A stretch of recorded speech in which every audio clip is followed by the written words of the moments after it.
Bonjour à tous et bienvenue dans une nouvelle vidéo. Aujourd'hui on a plein d'activités de prévues et je suis trop contente. Alors ce matin je suis toute seule au cottage puisque mes amis sont partis en chien traîneau, randonnée chien traîneau.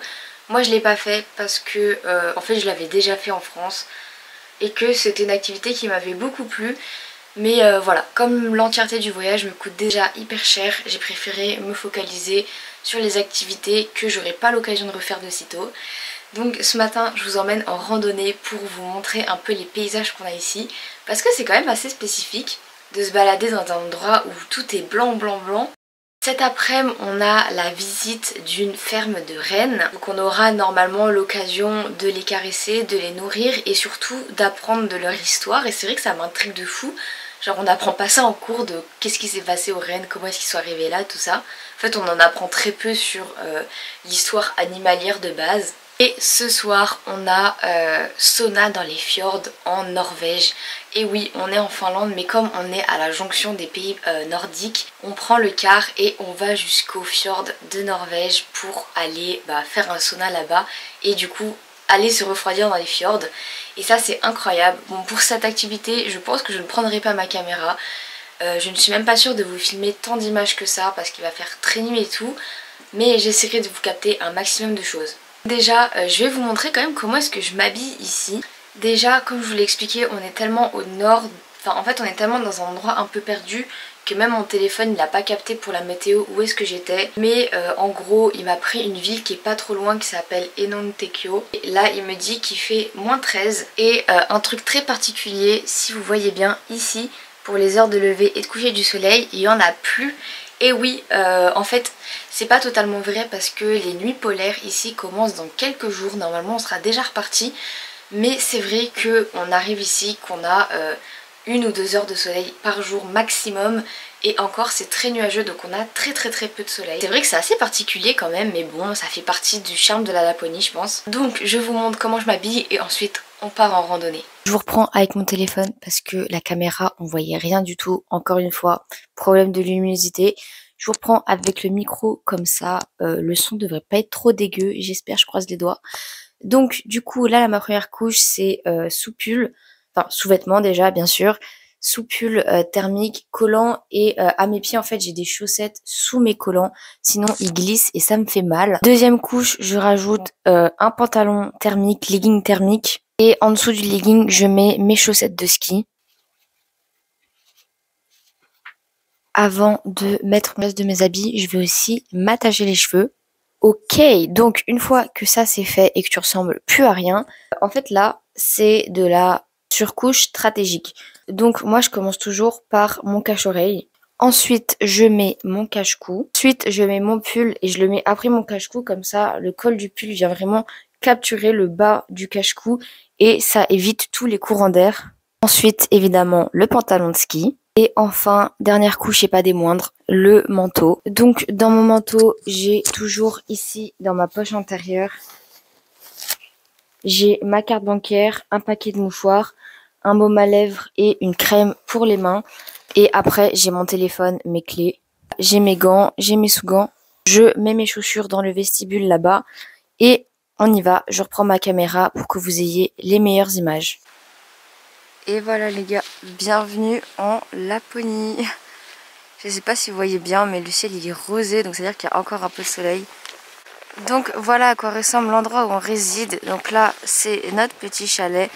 Et voilà, on est répartis en fait par numéro. Et les chalets en fait sont plus ou moins grands en fonction de combien est-ce qu'on est par chalet. Logique. Et nous on va aller tout là-bas derrière. Je sais pas si vous verrez bien, mais ici en face, l'espèce de ligne que vous voyez là, en fait c'est un lac qui a complètement gelé. Voilà, on y est allé hier avec un ami et on savait pas que c'était un lac gelé jusqu'au moment où on a marché dessus et que ça a fait crack. Bon, forcément on n'est pas tombé dedans, hein, forcément, sinon je serais plus là pour vous parler. Il a pas craqué en mode il a fait un trou, c'est plutôt dans le sens où en fait on sentait qu'en dessous il y avait du mouvement, parce que forcément un lac ça reste de l'eau, gelé ou pas. Ça craquelait de temps en temps et ça faisait un peu peur, donc on a décidé de partir du lac, voilà, flemme de mourir. Et donc là on a l'unique route de tout le village.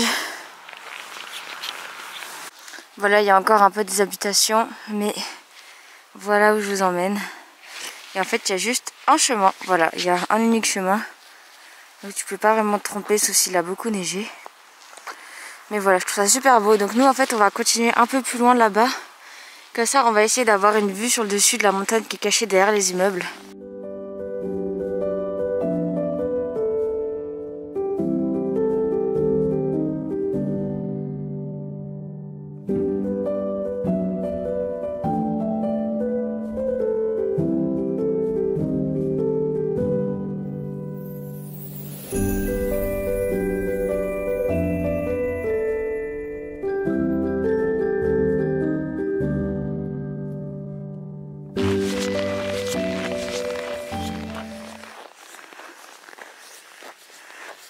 Et on a bien avancé, le paysage est toujours le même et je sais pas si vous entendez, mais derrière il y a de l'eau. J'ai un petit cheveu qui c'est trop mimi. Bref, donc là en gros on va aller, bon vous voyez pas mais là en gros il y a un petit pont. On traverse ce pont qui traverse du coup la rivière et ensuite on arrive au lac. Je vais tout de suite arrêter là et vous prendre jusqu'au lac parce que ma caméra là elle va bien mais la batterie ne va pas bien. Voilà, j'ai perdu 50% de batterie en 30 secondes. Donc je vais m'arrêter là, je vous montre juste vite fait la rivière et ensuite on fonce au lac.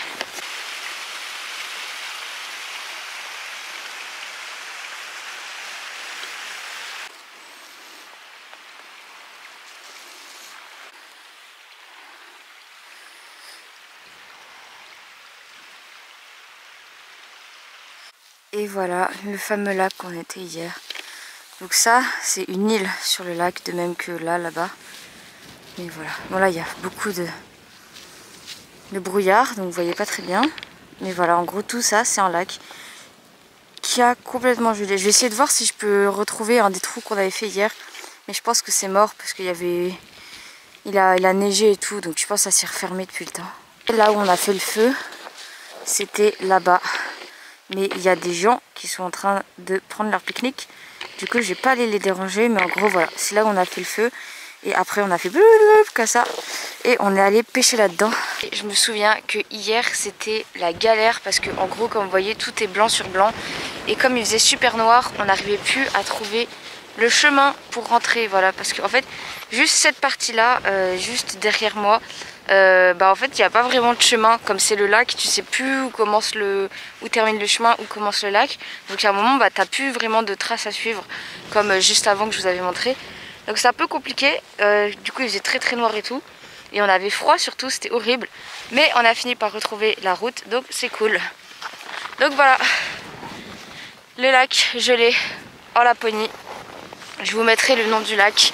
Oula, je me suis enfoncée. On s'enfonce vraiment beaucoup, voilà.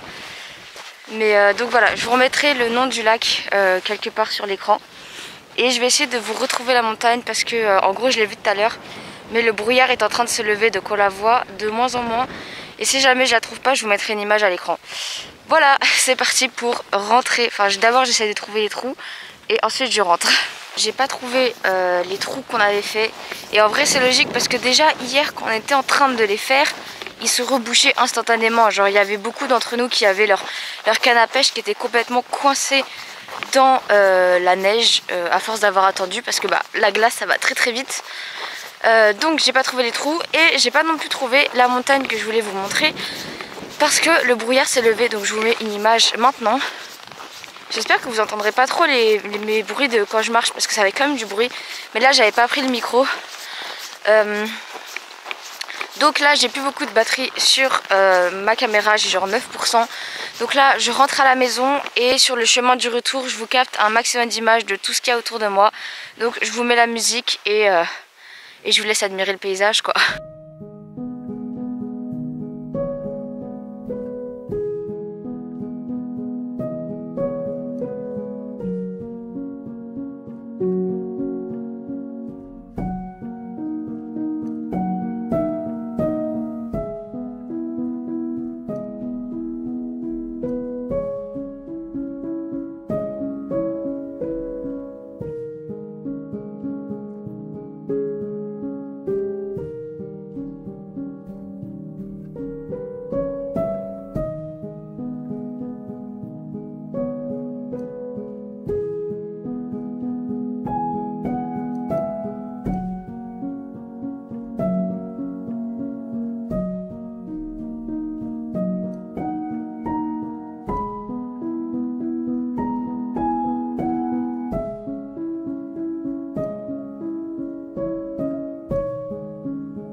c'est ici qu'on se retrouve. Je pensais avoir filmé la suite, mais pas du tout. Donc là, on se retrouve, c'est les vacances de Noël, je suis en France et tout. Mais c'est pas grave parce que je me souviens encore super bien de ce qui s'est passé ensuite. Donc pour ce qui est de la balade, franchement, le piège en Laponie, c'est que les paysages sont vraiment magnifiques. T'as envie de tout voir. Mais de une, il fait très très froid et même si tu marches, bah ça se voyait sur la vidéo que j'avais les joues qui étaient rouges et tout à cause du froid en fait. Et outre le fait qu'il fait froid, en fait, comme je vous l'ai expliqué au tout début, c'était un voyage organisé qu'on avait, donc on avait un planning à respecter. Et en fait, je trouve qu'on n'a pas eu assez de temps libre en fait pour pouvoir justement faire des balades un peu tout seul. Et on n'a pas eu assez le temps de découvrir, je trouve, vraiment la Laponie, l'endroit, le lieu, de faire des randonnées, tout ça par nous-mêmes. Mais bon, c'est pas grave. Mais donc, la suite du programme, c'était la visite de la ferme Oren et ensuite le sauna dans les fjords en Norvège. Pour ce qui est de la ferme Oren, ça fait un énorme enclos avec au centre une maison. Et donc, en fait, au début, on est rentré dans l'enclos où il y avait vraiment les rennes qui étaient comme ça en liberté. Et en gros, le propriétaire des rennes, il nous a un peu donné les premières indicatives comme quoi il fallait pas trop caresser les rennes, qu'il fallait pas leur faire peur, qu'il fallait pas faire ceci, pas faire cela. Et ensuite, on a eu l'occasion de les nourrir. Donc en gros, le propriétaire nous a donné des espèces de... C'était comme des petits ballotins de mousse, je pense que c'était ça, de mousse, de feuilles, d'herbes, quelque chose, un petit mélange. Et ensuite, c'était libre à nous d'aller nous balader dans l'enclos et d'aller approcher les rennes et de les nourrir. Je vous mets des images à l'écran et en gros, c'était compliqué de nourrir les rennes parce qu'en fait, on est tous arrivés d'un coup avec nos bras, nos petits ballotins de nourriture, je sais pas trop quoi. Bon, je pense que les rennes, ils ont l'habitude, mais quand même, il y en a beaucoup qui ont fui et il y en a beaucoup, même si tu t'approchais, ils prenaient pas la nourriture et tout. Et ensuite, il suffisait de repérer les rennes qui étaient les plus gourmands, en fait, finalement. C'était super de pouvoir les nourrir comme ça. J'ai essayé de caresser celui que j'étais en train de nourrir, mais vraiment, il faisait des esquives. Donc, j'ai arrêté d'essayer. Mais voilà, c'était quand même une belle expérience. Et ensuite, on est allé dans l'espèce de petite cabane. Et là, on nous a servi en gros une boisson chaude. Et on s'est installé en fait autour d'un feu qui était dans la cabane, mais en fait la cabane était à toit ouvert, donc ça pouvait pas prendre feu quoi, ça faisait une cheminée, mais en fait la cheminée c'était l'entièreté du toit, enfin c'est assez particulier. Et c'est là que le propriétaire des rennes nous a un peu raconté son histoire, tout ça. Au début il a commencé à raconter l'histoire de son peuple, que c'était des peuples qui étaient au début nomades, puis qui sont devenus sédentaires avec les rennes, tout ça. Il nous a montré tout ce qui est tenues traditionnelles, qui sont majoritairement faites à base de rennes, en fait. Et ensuite, il nous a montré tous les accessoires qu'ils utilisent dans leur vie quotidienne. Donc ça peut être les armatures, je sais pas trop comment appeler ça, qu'on met sur les rennes, vous savez, pour qu'ils portent ce que tu veux qu'ils portent, un peu comme un âne, quoi. Il nous a montré leurs chaussures aussi et d'autres choses comme des bourses ou des gourdes, enfin des choses comme ça. Au début, c'était super intéressant et en fait après, avec mon ami, on a repéré au fond de la pièce, il y avait un énorme chauffage et en fait, autour du feu de base, c'était tout petit, enfin c'était pas petit mais en fait, on était surtout beaucoup. C'est surtout ça. Et du coup, on n'avait pas réussi à avoir une place autour du feu. Du coup, on avait froid parce qu'on rappelle que la maison est à toit ouvert, donc le froid rentre aussi. Donc en fait, je suis allée me diriger vers ce chauffage pour me réchauffer parce que j'étais en train de mourir. Et en fait, du coup, j'étais loin du guide, donc j'ai pas entendu la suite de ces histoires. Je suis désolée, mais sur le papier, c'était intéressant. Surtout que à la fin, vous savez, c'est un peu ces trucs de questions-réponses, et quand t'entends pas la question qui est posée, c'est compliqué de comprendre la réponse qui est répondue. Enfin, bref. Donc à la fin, j'ai complètement lâché, mais c'était quand même super cool. Enfin, j'en garde un bon souvenir. Ramener ma caméra à ce moment-là, sauf que ce que j'avais pas prévu, c'est que de un, il fasse nuit dans l'enclos et du coup, ma caméra, vous l'aurez compris, ne capte pas quand il n'y a pas de lumière. Quoique, j'ai trouvé un réglage qui devrait améliorer la situation.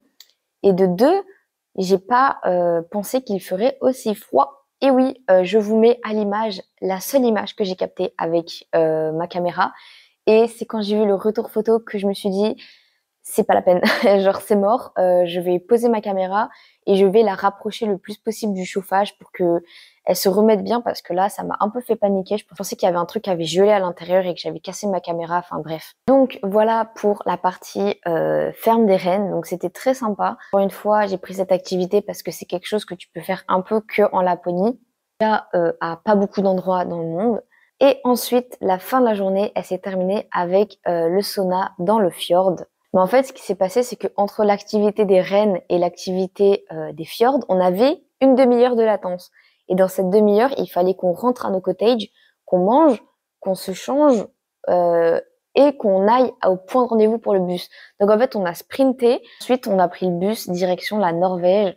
Donc là, en fait, les fjords, c'est comme des bassins naturels qui se sont formés au fur et à mesure de l'érosion et des éboulements et tout simplement des changements environnementaux en Norvège. Et du coup, ça fait plusieurs bassins en fait. Ça fait comme des énormes lacs en fait. Faut pas s'imaginer les fjords comme en Islande, vous voyez. C'est pas des trucs comme ça, c'est vraiment des énormes lacs, mais juste il y en a plein partout. Et on a appelé ça les fjords. Et du coup, pour y aller, on avait, je crois, 1 heure et demie de route, quelque chose comme ça, parce que je vous l'ai déjà montré, je vous remets la carte, on était vraiment à la frontière des pays nordiques. Du coup, là, pour le coup, j'ai aucune image. La raison est toute simple, c'est que quand on est arrivé, en fait, on est allé dans les vestiaires pour se changer parce que ce soit le sauna ou le moment où tu vas te baigner dans les fjords, dans les lacs, en fait, t'es en maillot de bain. Donc forcément, on avait des vestiaires, on a pu poser toutes nos affaires, il y avait 20 000 couches à enlever. Et donc du coup, en fait, j'ai tout simplement laissé mon téléphone dans le vestiaire parce que il allait pas survivre au plus 60 dans le sauna et au moins 40 du dehors, quoi. J'exagère un peu les traits, mais en vrai, dans le sauna, il devait faire 40 degrés et dehors, je pense qu'on était entre -10, -20. Mais bref, je vous ai juste pris au tout début en photo le vestiaire qu'on avait. Donc ça faisait une énorme tente où en fait dedans on avait un chauffage en fait. Donc il faisait bon dans cette tente et en fait ça faisait des bancs tout autour et on posait toutes nos affaires. Enfin un vestiaire, tout ce qu'il y a de plus basique finalement. Et juste à côté en fait il y avait 2 petites roulottes dans lesquelles il y a les saunas et les roulottes étaient positionnées à côté du lac. Donc en fait, tu te changeais, tu te mettais en maillot de bain et ensuite tu sprintais à l'endroit où il y avait le lac et le sauna. Et là, tu avais le choix, soit tu plongeais directement dans l'eau qui était très très froide, soit tu allais directement dans le sauna. On est beaucoup à avoir choisi d'avoir pris directement le sauna. Pour ma part, j'ai quand même fait des allers-retours dans le lac. J'en ai fait 2. Et en fait, c'était super compliqué. Et en fait, je me suis rendu compte que c'est pas tant le fait d'aller dans l'eau qui est compliqué. Enfin, je dis ça, je suis pas allée plus haut que la ceinture pour me baigner. Mais en fait, c'est surtout le moment où tu ressors de l'eau et qu'il faut remarcher jusqu'au sauna parce qu'en fait, il y avait du vent de malade. Du coup, tu te les gelais et c'était horrible. Du coup, en fait, à la fin, ce que je faisais, c'est que quand j'avais trop chaud dans le sauna, juste, j'ouvrais la porte, je sortais du sauna et en fait, je me mettais comme ça, juste dehors. Je prenais juste le froid, genre le vent et ensuite, ça me mettait bien et je retournais dans le sauna. Donc le sauna, on avait 2 heures, je crois.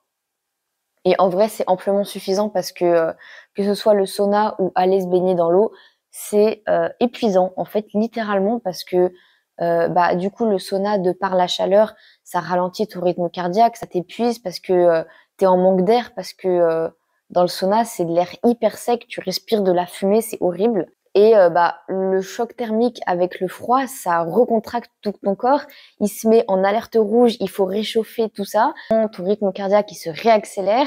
Et tout ça, ces allers-retours, ça fatigue en fait. Donc à la fin du sauna, t'es éclaté. Et en fait, après, voilà, on est retourné changer. On a pris le bus pour rentrer à nos cottages. Et on est rentré genre à minuit passé, quoi. C'était waouh. Mais c'était une super belle expérience et le seul regret que j'ai par rapport à ça, c'est le fait qu'on ait fait ça de nuit. Alors je peux comprendre que forcément, de par tout le programme qu'on avait, il fallait enchaîner l'activité pour économiser un maximum de temps. Mais pour autant, j'aurais vraiment aimé faire cette activité de nuit parce qu'en fait, le lendemain, on est allé à Tromsø, qui est en Norvège. Donc si ça t'intéresse, abonne-toi pour le prochain épisode. Tout ça pour dire que en fait, comme les fjords, ils étaient à la frontière vraiment qu'on traversait, en fait, on est repassé le lendemain à l'endroit où il y avait ce sauna et c'est là qu'on a vu un paysage mais magnifique, c'est-à-dire que en fait, on voyait que dalle pendant les saunas parce que il faisait nuit. Encore une fois, il y avait juste un spot qui éclairait la plage où on allait se baigner. Mais en fait, en face de nous, il y avait un lac et il y avait des immenses montagnes enneigées. Et de nuit, on les distinguait un peu. Enfin, on voyait qu'il y avait quelque chose dans l'au-delà, quoi. Mais tu savais pas c'était quoi. Et en fait, c'est une magnifique montagne enneigée et le paysage il était juste trop beau. Donc, je suis contente de l'avoir vu de jour aussi parce que c'était vraiment magnifique. Mais voilà, du coup, si le sauna on avait pu le faire de jour, ça aurait été encore plus mémorable. Mais franchement, déjà de l'avoir fait, c'est un peu stylé. Même si je ne peux pas me vanter d'être allée nager dans le lac, hein, vraiment j'y ai mis la demi-cuisse, mais pour autant ça reste un super beau souvenir et je suis très contente de l'avoir fait. Et puis en plus ça crée des souvenirs entre amis, enfin, vraiment que des trucs positifs pour le coup sur cette activité. Donc voilà pour ce qui était d'aujourd'hui, enfin d'aujourd'hui je dis ça, je vous tourne cette vidéo, on est le 30 décembre. Et voilà, pour l'épisode du jour on va dire. Donc, si la vidéo t'a plu, je t'invite à la liker. N'hésite pas à t'abonner pour me soutenir et pour suivre les prochains épisodes. Il en reste 2. Celui de Tromsø en Norvège et celui où on a fait du ski. Et en gros, je vous fais le récap de tout le voyage avec les prix, tout ça, et les souvenirs que j'ai pris. Et n'hésite pas aussi à laisser un commentaire si tu as des questions ou des retours, tout simplement. Je vous fais de gros bisous et je vous dis à la prochaine vidéo.